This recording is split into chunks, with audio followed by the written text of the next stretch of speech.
దీనికి ఏ పెళ్లి కొడుకుని చూపించినా నచ్చట్లేదు. దానికి ఆయన ఏం చేస్తాడు? కొంచెం బుద్ధి ప్రసాదిస్తాడని. అది ప్రసాదం కోసం గుడికొత్తది కానీ బుద్ధి ప్రసాదించిన పెద్ద పట్టించుకోదు. చూడు ఎలా చూస్తుందా. కేటగిరీకి ఒక క్యాండిడేట్ తెచ్చినా దీని బాడీలో ఏ కదలిక రాలేదా? ప్రొఫెషన్ కో ప్రాబ్లం చెప్తుంది తప్ప కోపరం చేయడానికి ఒక కాజు కూడా దొరకట్లేదు దీనికి. దొరకదా? అవునా? సాఫ్ట్వేర్ సంబంధం ఏమైంది? ఎప్పుడు ఆన్లైన్ లోనే ఉంటాడు, ఎవరితో ఉంటాడో అంటుంది. అప్పుడే అనుమానమా? దీంతో పెట్టుకుంటాడు ఆత్మహత్య చేసుకుంటాడో? వదిలే. మరా డాక్టర్ సంబంధం? అది మా ఫ్రెండ్ ఇలాగే డాక్టర్ సంబంధం చేసుకుంటే ఫస్ట్ నైట్ రోజే ఎవరికో ఫస్ట్ ఎయిడ్ చేయాలని వెళ్ళిపోయాడు. ఇది వదిలేసింది. ఒక్కరోజు ఫస్ట్ నైట్ లేట్ అయితే చచ్చిపోద్ది అంటే ఈడు వెళ్ళపోతే ఆడిపోతాడు కదా. మా పిశాచి. మీరింత కమర్షియల్ గా ఏడుతున్నారు కాబట్టి కోర్టుల నిండా డివోర్స్ డాక్యుమెంట్లు దొలుతున్నాయి. అవునా? బిజినెస్ మ్యాన్ ఏమయ్యాడు? బాను వాళ్ళ ఆయన బిజినెస్ మ్యానే. కాన్ఫరెన్స్ కాల్ లో తప్ప కళ్ళకి ఎప్పుడు కనపట్లేదంట. దీనికి కాపురం చేయడం కుదరట్లేదా? బాను అంటే మొన్న బర్త్డేకి బంగారం ఉంగరాలు పంచిపెట్టింది అదేనా? ఎలాంటి నీకు బాగా గుర్తుంటాయిలే. మొగుడు సంపాదించుంటే సోకులు బాగానే చేస్తుంది కదా. కాన్ఫరెన్స్ కాల్ లో తప్ప కళ్ళకి కనపట్లేదా? కంటికి కనబడితే అండి కంటి నిండా నిద్రనెత్తదా అనేది. పోనా కాంట్రాక్టర్ సంబంధం ఏమైంది? బోల్డ్ అంత బంగారం కూడా పెడతాన్నారు కదా. కాంట్రాక్ట్ లో లాస్ వస్తే బంగారంతో పాటు దీన్ని కూడా అమ్మేస్తాడంట. పెళ్ళి అన్నాక ప్రాబ్లమ్స్, కాంట్రాక్ట్లు అన్నాక లాసులు వస్తాయి. సర్దుకుపోవాలి. ఎక్కడికి? బట్టలు సర్దుకుని పుట్టింటికా? ఇదిగో ఇలాగే తిక్క తిక్కగా మాట్లాడుతుంది. హలో, నేను పెళ్లి చేసుకోవడం ఒప్పుకున్నా కానీ ఎవరిని పట్టే వాడిని చేసుకోవడం ఒప్పుకోలేదు. ఏం కావాలేంటి? 10 things I hate about you బా. మధ్యలో నేనేం చేశానే?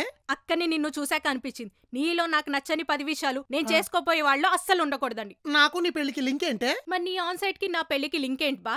లాజిక్ కరెక్ట్ గా సరిపోయింది కానీ ఫస్ట్ ది టైం పడదా? లంచ్ టైం అవుద్ది. అయితే టిఫిన్ చేస్తా మాట్లాడుకుందాం. ఓకే వెళ్ళు. అమ్మో, దీనికున్న క్లారిటీ అప్పట్లో నాకు ఉండుంటే మీ ప్లేస్ లో ఏ ప్రిన్సో ఉండేవాడు.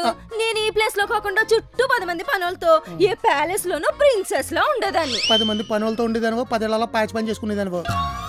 లేదంటే దానికి ఉన్న ఎక్స్ట్రాలకి దాని కొలెస్ట్రాల్ కి దాంతో ఎవడైనా కాపురం చేస్తాడంటే పెళ్ళైన 10 రోజులకి పెరట్లో పూల మొక్కలు చూపిస్తానని తీసుకెళ్లి నూతులో తోసి చంపేస్తాడు. నేను నీకు చాలా ఎక్కువ. లక్కీగా మన ఇంట్లో నువ్వు కూడా లేదు పూల మొక్కలు చూపిద్దామంటే. దాని దెబ్బకి తలనొప్పి వచ్చేసింది. వెళ్ళి టీ తీసిరా. గ్రీన్ టీయా అల్లం టీయా? ఏదోటి ఇదే. పుదీనావైనా తులసివైనా బ్రెయిన్ కి బాగా పనిచేస్తుంది. నీకు లేదు కదా, నువ్వు వేసుకో. అల్లం దంచైనా ముక్కలు ముక్కలుగైనా కడిగేయి. నిమ్మకాయ పిండినా? ఓ పని చేయవే, ఆవాలు జీలకర్ర ఎండుమిర్చి చేసి తాలింపే. నేను వచ్చి పాలు పంచదార పోసి కుంభిపాకం చేస్తాను. నువ్వు కట్టూరులు వేసుకుని లొట్టలేసుకుంటే తిందికే. ఇప్పటికే కొట్టినట్టు కొట్టేది తలకాయని. ఇందుకు కాదు మటర్లు చేయాలనిపించేది. నువ్వు ఇంకా అదే చూస్తున్నావు ఎటరా? ఏం జరుగుతుంది? మొదటి భార్య ప్రెగ్నెంట్ అయ్యారండి. అట్ట ఇద్దరా మనకు తెలియకుండా? చూసే రాయ గారు మీకు ఇంట్రెస్ట్ వచ్చింది. అమ్మ నిజమేరా. ఈ సీరియల్ ఎలాగే చూస్తుంటే కమిట్ అయిపోయి ఉన్నాను. అయిపోయి నా వల్ల కాదు. ఇప్పుడు ఏం జరుగుతుందో